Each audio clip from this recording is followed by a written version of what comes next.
All right, so here's the box. You can see it's a very large box. It's also extremely heavy, over 100 something pounds. So definitely want help if you're gonna have to move this, especially like upstairs or something. Okay, so this is what it looks like when you open the box. You can see there's a box with some accessories. You can see bikes there, seat, another box with accessories. And then you can see the whole front is basically loose right now. So we'll add that in, front tire. And here it is pulled out of the box. You can see it's wrapped up, no pedals, but seems so far pretty secure. There's the front tire. So we've unboxed the entire bike with all the parts. You can see here it's mostly fully assembled. It looks like you just have to install the front tire and the handlebars. And then if you come over here, here's everything that comes in the box. So you have the charger, you have this toolkit, which comes with some basic tools that you can use to mostly fix the bike when you're on the road. This is probably the front axle. You got the pedals, selectors. It even comes with a pump.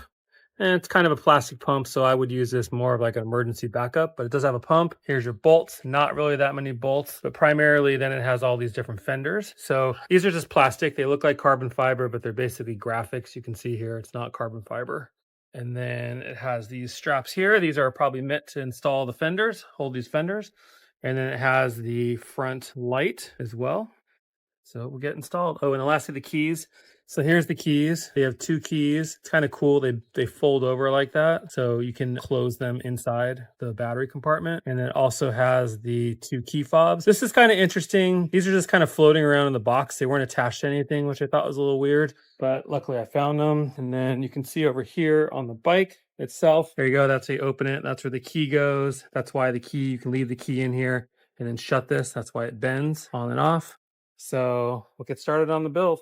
All right, so here is the bike completely finished and ready to ride. I've already ridden it a few times. So it's a great bike so far. I really love it. Yeah, it just performs well. It feels well. The suspension. Now, it's not a super high-end bike, but compared to most bikes, especially ones that I've had, the thing is pretty amazing. So I've added a couple things to it. I just added an auxiliary light. It definitely has a bright enough light here, but having this light, it makes it much, much brighter. So I added that. And then I added a phone holder as well. But overall, so what's really great about this bike is just how fun it is to ride. So here's how you turn it on. You open this. It has a key. The key is meant to just remove and unlock the battery. So the whole entire battery comes out. You can see it slides right out. So that makes it a little easier if you have to charge. Maybe you want to leave it in the garage and you want to bring this up to charge. So that's pretty nice. But that's all the key does, is it locks it in place so that you can't be removed. And then it has the charging port on top. That's how you charge it. And then it has an on-off switch. So when you first turn it on, here's the power switch. So you hold on the power switch, and then you can see here it says NFC. So it's looking for this NFC tag. You just tap it there. It comes on. So you can see I already have 35 miles on it. So some of the controls, you have the headlights. So it always has these halo lights on. And then when you turn on the headlights here, then it turns on the main light. So you can see there. So it has the headlights, and then on the back, when you turn on the lights, it turns on that. Okay, when you brake light comes on, and then it also has turn signal. So when you do left turn signal, see it does that. And then on the back, it has that. So that's nice and safe. So in terms of controls, this is not touchscreen. It's just a screen only. It lets you adjust the brightness of the screen, and then it lets you control the shifting. Right now you can see it's pedal assist is 1. This can go down to pedal assist 0.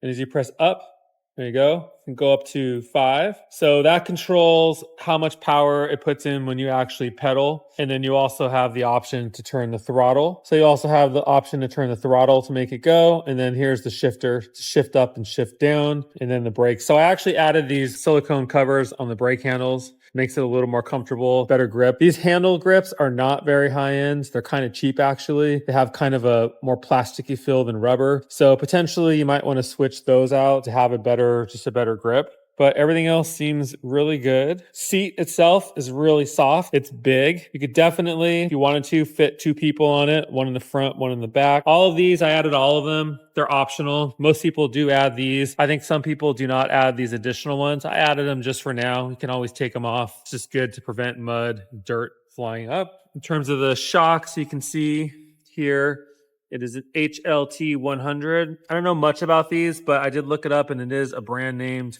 rear shock. So you could obviously change that out. You could have coilover if you wanted to. So that's something you could upgrade. Front suspension is good. It's adjustable. So you can adjust it here to make it stiffer, or you can make it actually solid as well. And then you can see the brakes. The brakes, I'm not familiar with this brand. I think that might just be some kind of generic brakes, but they are hydraulic. So you place the mineral oil in there. And so overall, I would say the bike is super fun to use. I added this light because this light is definitely plain enough, but this light that I added makes it extremely bright. It's really nice, so you can see really well, especially at night. And overall, first impressions is the bike is really fun to ride. I would say that it definitely doesn't like take off the line extremely fast. So like you're not going to pop a wheelie off the line. I guess if you really pull back, you could, but like you're not going to be thrown off the bike. Where the speed really comes in is at kind of the higher ends. So as you go faster and faster, it starts to build up and wind, and then it gets up to its max speeds. And it definitely has no problem climbing hills. I've climbed several hills on the street, and it did a perfectly good job of climbing those. I would say it probably hit, 17, 18, 19, 20 miles an hour on these hills. So it definitely can handle the hills as well. You can pedal to add support if you want, but it can definitely handle hills. So yesterday I rode for about 25 miles, and I think the battery was maybe in the 50-60% range. So I don't have a true determination of max distance, but obviously the harder you run this thing, if you're at max speed, it's going to burn out the battery much quicker. So you won't be able to go as far. And if you do less speed, less watts from the motor, then the battery is going to last longer. And then additionally, you can pedal as well. So, if you're looking to go a really long distance, potentially, you might want to get a second battery and then figure out some sort of a rack in the back or something so you can carry it with you. But overall, it has a great look. Looks like a motorcycle or a dirt bike. Definitely fun to ride. And so far, I highly recommend it.